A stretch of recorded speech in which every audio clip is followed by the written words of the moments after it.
Good afternoon, ladies and gentlemen, and welcome to something that's become something of a World Architecture Festival tradition, which is the Lunchtime lecture by Sir Peter Cook.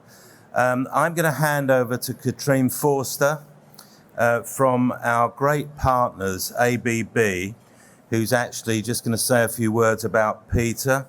But before I do that, I'd like to thank Katrine on two accounts. Firstly, in her tenure as Global Accounts Manager for Architecture and Design at ABB, she's been a great supporter of WAF.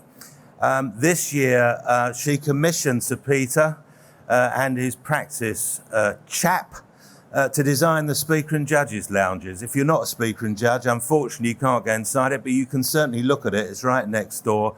It's flowing green lines with lots of lovely graphics, which are typical of Peter's work. But now please welcome Katrine Forster.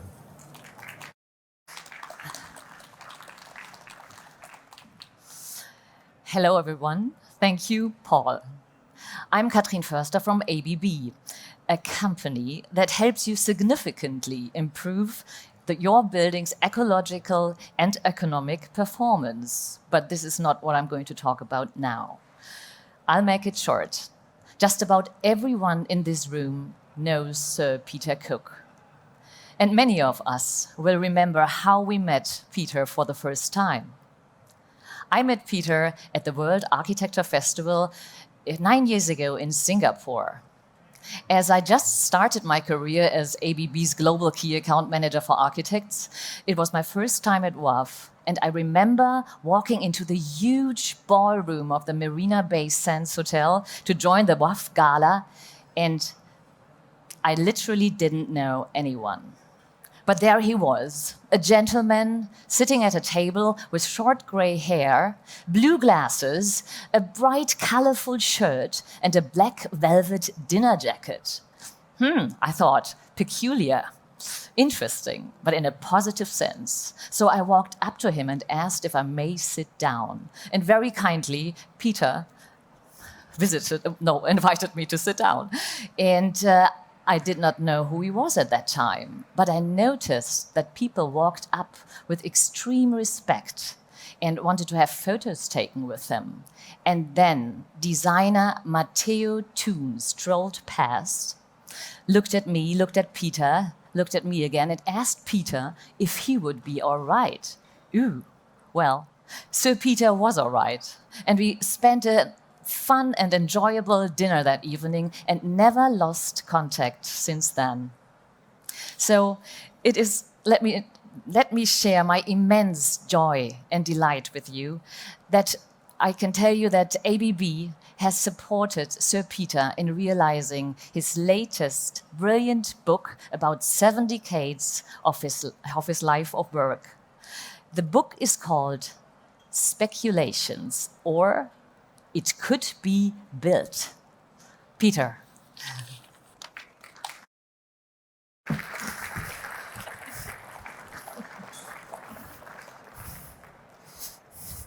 As you can see, Catherine is a great friend and really a fairy godmother on a number of different projects. And I'm delighted to be here to talk about the book very quickly. And David Jenkins, sitting in the front, who was the publisher of the amazing Archigram big book, has now been bold enough to speculate. And here we are. So it's about drawings. And I tried to make the description of it really, in a sense, not just talking about how I draw or why drawings are good or bad or sideways. That basically, the drawings are about things. The speculations, where's the trigger? The speculations sometimes lead to something, I call it a very reasonable speculation. Yes, reasonable, for goodness sake. The drawing became a building. And actually the building looks quite similar to the drawing. This was a drawing made at the competition stage where the rest of the team was heavily working on computers and P. Cook was allowed to do a hand drawing. May I say that the hand drawing got it to some extent. So you see, rather than being sort of, oh, Peacock's a drawer, and the drawings are something else, and buildings are something else. Not always. Beware. And of course, on the other hand, drawings can be very, very dreamy, very speculative, into sort of a territory that we don't even know. I was never on drugs, but I was very interested in floating. And in that way that you do in the middle of a dream, you sort of imagine you're floating. And I tried to capture this in what is not typically my technique, which is collage. But of course, there are other speculations which are, as we see in this World's Fair site here, a lot of gadgetry, a lot of big pieces of metal and things hanging from things. And it could be said that really this is the most generic of my projects. Of course, in another way, some people say, oh, Peacock, who's that? Oh, yes, young Peacock, Plug-in City. Old Peacock, Kunsthaus Graz. Okay, that's that guy. Finish. No need to know anything else. So today I want to say that actually there are a number of sort of themes and topics which run across time. There's a 2019 drawing, but a 1970 drawing.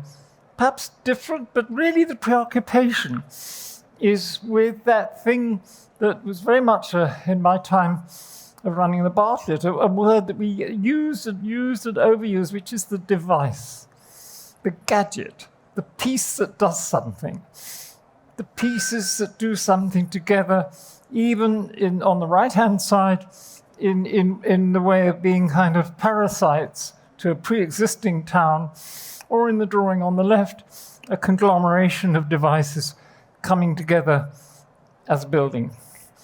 But of course, the other speculations have been for a long time to do with the idea of change, the dynamic of change. A very old key project, again, of 8 stages, which is talking about a megastructure, a mechanical thing, which over time disintegrates. It starts to melt and melt and melt and melt until at the last stage, it's almost totally unrecognizable, but the theme underlying it is that the tectonic or the architectural condition continues to exist.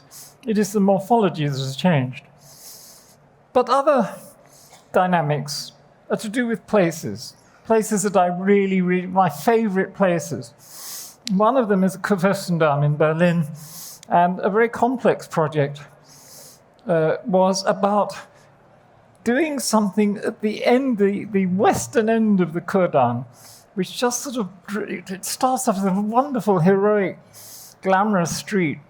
And then at the end it goes sort of, it disintegrates into nothing. I was fascinated by that.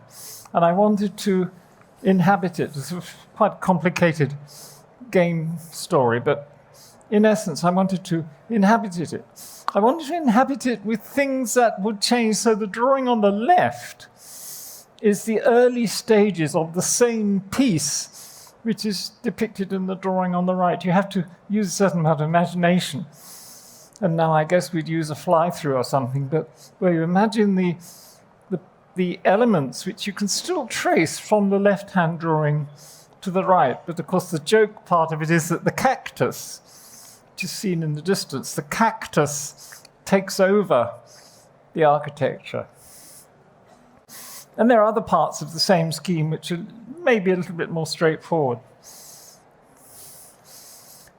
Reactions to place. Another place with which I'm extremely familiar is the center of Oslo, particularly Karl Johans Gate, which is Oslo's posh street. And in particular, then for the partie, I was fascinated by the colors that the Norwegian painters and functionalist architects used, which are in fact the coloration of the tableland, which is north of Oslo. Then also the idea of the lantern, and you see in the bottom right-hand slide a type of lantern very in the Nordic countries where electricity is cheap and light is scarce in the winter. The lantern becomes very important. I then, in my mind, associated that lantern with the idea of the small window lantern, the English oriel window. And then the whole proposition is that the tower starts as a street side lantern at the bottom, a window lantern, then a room lantern, and as you move up the tower, then the whole apartment lantern, and finally the whole top of the building goes lantern, lantern, lantern, lantern, as it explodes upwards. Another completely different thing, which is Houston. I was fascinated when I was teaching at Rice that there was this large part of Houston of two-story buildings under the trees. I was fascinated by a whole city under the trees. And then I was also fascinated by, of course, the connotations of cars, controlled routes for cars, the idea that you could go in a car, dial in, go to sleep, and turn up at Uncle Joe's house or wherever you're going. And this notion of the trees and the control system grew into really a project that started as an academic project and ended up as me speculating what could be the new Houston under the trees. And then with as you see in the bottom left-hand part of the drawing, the idea of these dart-shaped figures that would be a kind of post-billboard building that would mark the freeway and would tell you which village you were in. Vegetation, of course, has been a preoccupation of mine for a very, very long time. And so here again, it's a mixture of drawings from different moments, speculating upon the garden that goes from, and the grotto, the building that becomes grotto, the grotto that becomes garden, the garden that goes from formal to informal, the tree that might be a house, the hedge that would be a house, etc. Through to, on the left-hand corner, one of my favorite projects, which is called the veg house, the vegetated house, which again, one pursued through a series of metamorphic drawings. In other words, stage 1, stage 2, stage 3, stage 4, stage 5. The drawing on the right-hand side, though, which we see in greater detail here, was done sitting again in Oslo, funnily enough, where I invent a countryside. I deliberately draw things that I'm not sure myself what they are. That's the whole point of it. I suggest that they might be vegetable. I suggest they might be organic. I suggest that some bits of it are quite clearly tectonic. Other bits of it might be tectonic by the way that they are arranged. Other bits might be sometimes tectonic, sometimes not. And some might just be plain naughty. And in a later, much later drawing, I've been interested in the response of small pieces of architecture to landscape. And here in the drawing, I pose quite hostile landscape as against gentle landscape. And I must admit that, of course, my tendency is to invent things within what I would say is a North European, middle liberal, sort of arrogant gentility, if I may put it in that way. And one of the sub-themes here, which I'm still pursuing, is the idea of the friendly forest. And if you read Simon Shamar's book about landscape and memory, you also find that this notion of the love-hate relationship between the mysterious woodland is something I think. So the landscape in this early drawing can be quite benign. You could play cricket on the lawn kind of thing. And the trees surround it in a fairly gentle, well-behaved way. But the landscape can be scary. 2 examples here. The top example, where the territory is reeking with damp. That is supposed to be, the top right hand, is supposed to be a piece of marshland. And it's one piece of a series of 3 drawings, again, metamorphosing from the vegetable house next to another vegetable house. and then the grow is starting to grow and the damp insinuating into the building, and it becomes a kind of mixture of a highly serviced marshland, if you can imagine such a thing. Whereas the bottom drawing is, for me, a very hostile landscape. Hard, rugged, mountainous condition. Certainly not my comfort zone. I'm a wimp. I don't drive. I don't ride a bicycle. I don't like islands. I don't climb.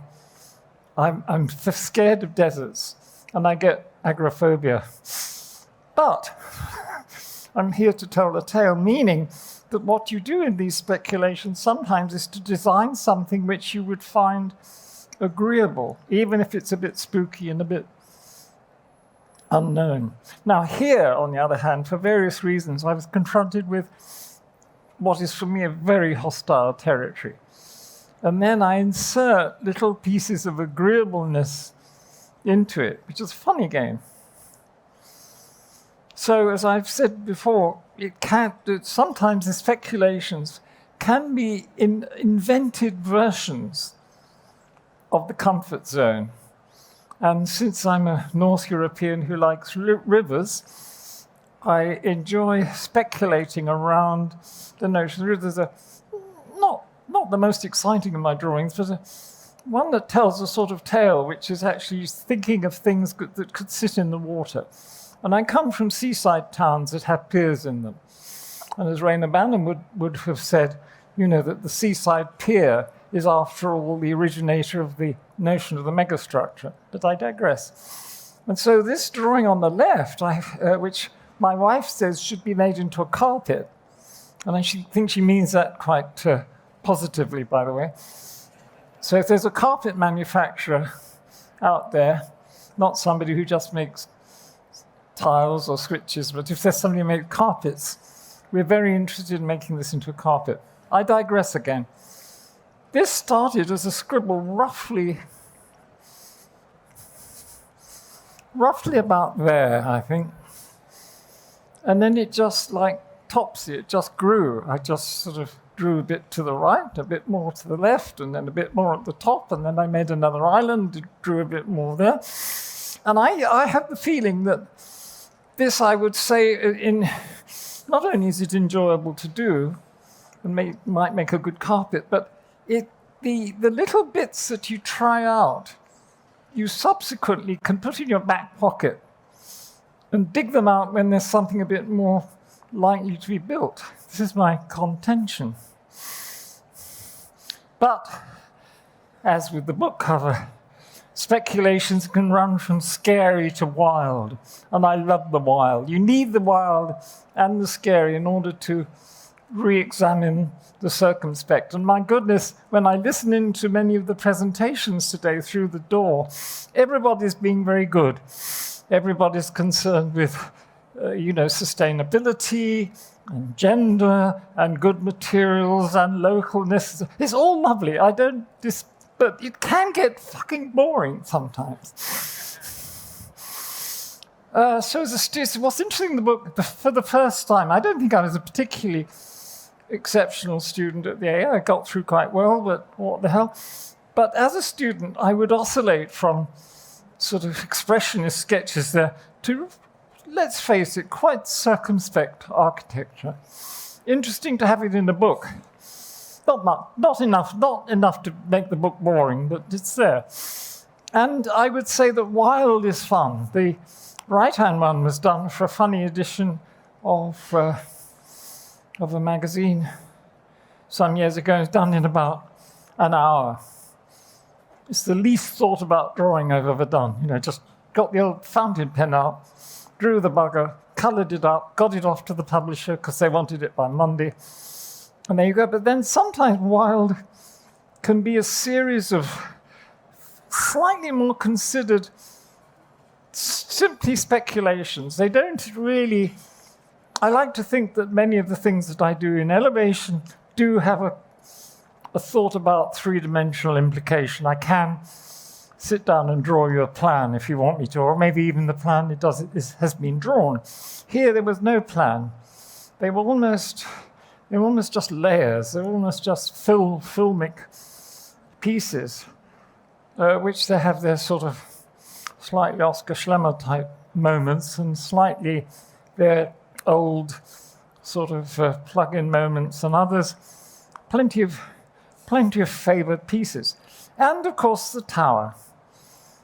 I've had a kind of secret pact with myself that if I get to know a town for more than about a month, maybe in more than one visit, I start wanting to do a tower project for it. Now, nobody has ever commissioned me to do this. I just get around the world, and then I start thinking, now, my tower response would be such and such. So the left-hand side is in the area near where I live. It's in St. John's Wood, which is the next part of London over. The middle one is in Tel Aviv, which is my wife's city, and the right-hand one is Sao Paulo, which even as a first and second year student, I was fascinated by Brasiliana. I was fascinated by Carmen Miranda and Roberto Burle Marx, as well as the architects. And I was lucky enough to get to meet Roberto Burle Marx and Niemeyer on the same day. Carmen Miranda, sadly, not. She was Portuguese anyhow. What the hell? And I like things like, just another aside, I like people who are considered so seriously to be icons of a certain culture. And you find they weren't there at all. They weren't from there at all. In Graz, we had to carefully keep the front part of the building at great expense, millions of euros, to keep this sort of cast iron piece of Austrian heritage. So what? It was brought in from Sheffield. I love that. I love the sort of the piety of preservation. Every time I can find the piety of culture. This city, after all, has buildings, if you go into the proper bit of Lisbon, has buildings that look like they're in Wales, buildings that look like they're in South America, buildings that look like they're in Germany, etc., etc. So it's a wonderful polyglot art, particularly Porto, which is even more so. I digress again.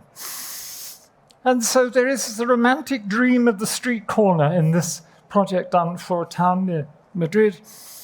It was a part of a master plan.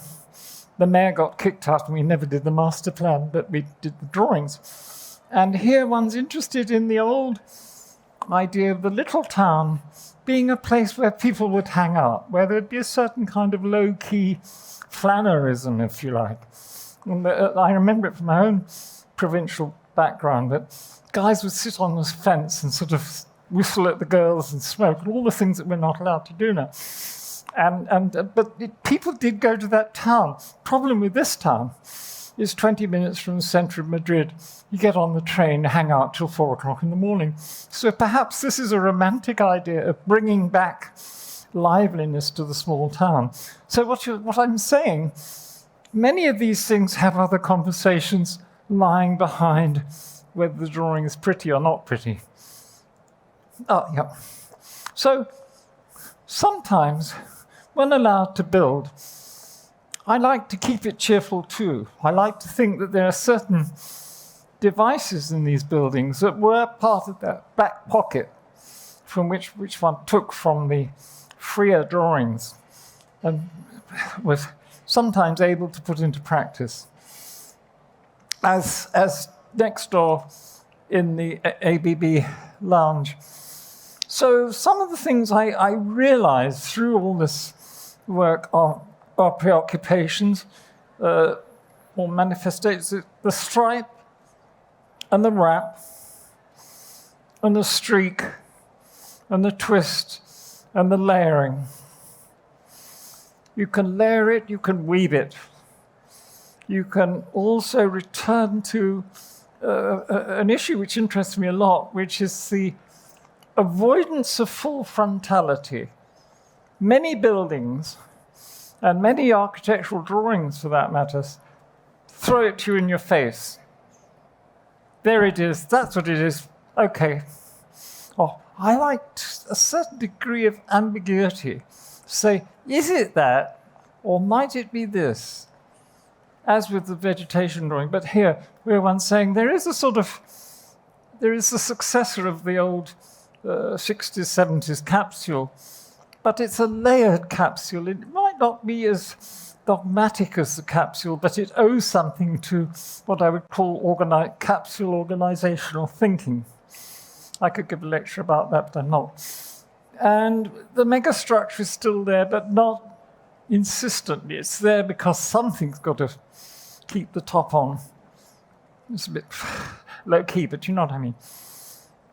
And a lot of projects of different dates, and these, the two right-hand ones are more recent. The one on the left is an old one where I lost the colored drawing and I recolored it last year. I think better than I would have done at the time. But anyhow, they're all to do with composites of ideas. And the vocabulary, the back pocket seems to have a lot of stuff sitting in there that needs to be brought out. The middle drawing, which is fairly two years ago, you can see again is playing with the capsule, if you like, but it has now become a kind of draped, almost like a haircut tent, but still a contained element for living in. The megastructure, there's something has to support it and access it. A deliberately slightly weird, instead of ground as found, a kind of folded, tucked, delved into version of ground. And then also the idea of the veil, the decoy element. It's very difficult, of course, if you're doing a building for a normal client, to suggest that their building should have moments of self-effacement or decoy. But in the drawings, one can certainly speculate upon that. And here was one done sort of mostly during lockdown, beginning of lockdown, which was the thing. Now, wherever I go, now that we're back traveling, amongst all my friends and people that you meet at events like this, and people you meet in academia, there are a lot of architects who are very pious, and, or they're sort of full-on Marxists, or they're people who do minimalist buildings, all these dreary people, and nice people too. And you mention a Tuscan holiday, and they go, and immediately their eyes are rolling, they're thinking of sort of cheap white wine and the whole bit. And so I thought, if you can't beat them, join them. And I did my own Tuscan hilltop town. The plan on the left is of not any found town. It's a Peacock version of a Tuscan town. So it has certain, it has a covered market like you do. It has a town square and a town hall like you do. It has a campanile like you do. It has a wall around it, a vineyard in the valley. And then some bit of weird shit in the middle, which starts to suggest that there's more to it than meets the eye. But the drawing on the right, I deliberately use a palette from my own other drawings, presented as the top of a hilltop town. But I'm nearly finished, actually, so whether somebody wants to ask a question, I don't know. But the new directions that I find, these are this year's drawings, move in the area of re-examining the spooky. How do we deal with spooky? How do we deal with... But you notice the sinister street actually has a very jolly thing at the end of the street. So I can't bring myself to be really sinister. I need the sinisterism to say, hey, but it's okay in the distance. Or I can't bring myself to just put endless jolly, say, but how about considering the sinister? On the right, again, discretion. To what extent is the skin of a city the container of an architecture within the skin? Now, that's something that I think my generation, being the child of, the curtain wall generation has still to consider. The skin is fascinating. You can do almost anything with skins now. But is the skin in itself enough? And my great friend Marcus Kruth has done the whole thesis and books about the subject. This is a very recent drawing. This is a month old.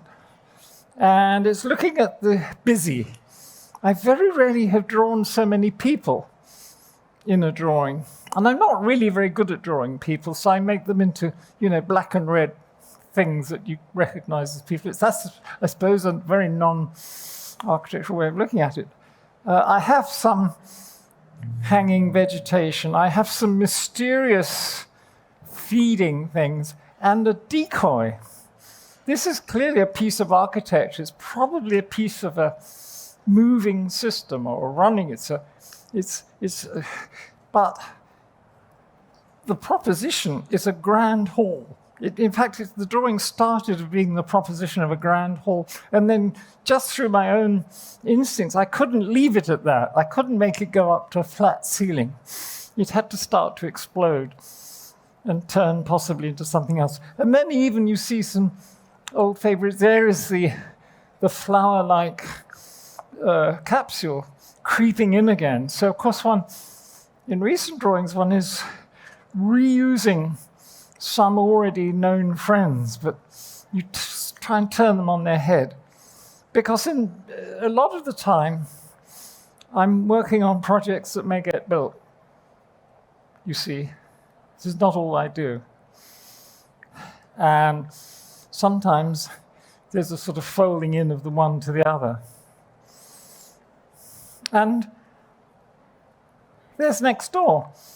It's really just it's to celebrate ABB, celebrate taking coffee, hopefully at 4 o'clock celebrating having a glass of wine.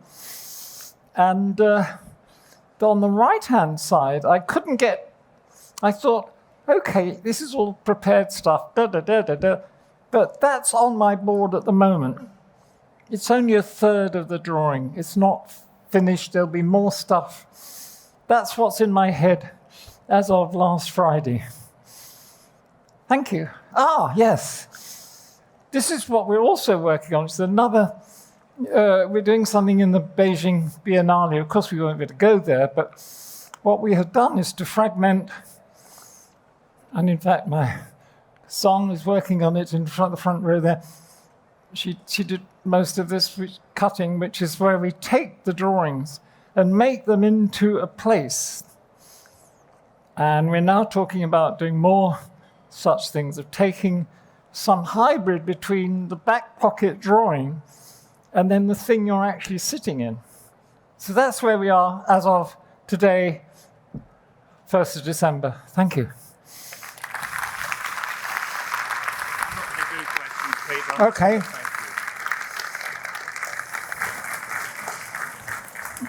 Peter, thank you for that life-affirming, as ever, talk. The power of the drawing, the power of colour, and the kind of explosive contribution that creativity can make to our environments. Well, there's an example of that, as Peter said, next door, which is the Judges and Speakers Lounge, just outside that entrance there. And Peter is now going to do a book signing of his magnificent new book, published by Circa Press. David Jenkins, the publisher, is in the front row. I hope he's got his machine for taking credit card payments with him. I'm sure he has. So, Peter Cook, thank you very much, and go and buy some books. Thank you.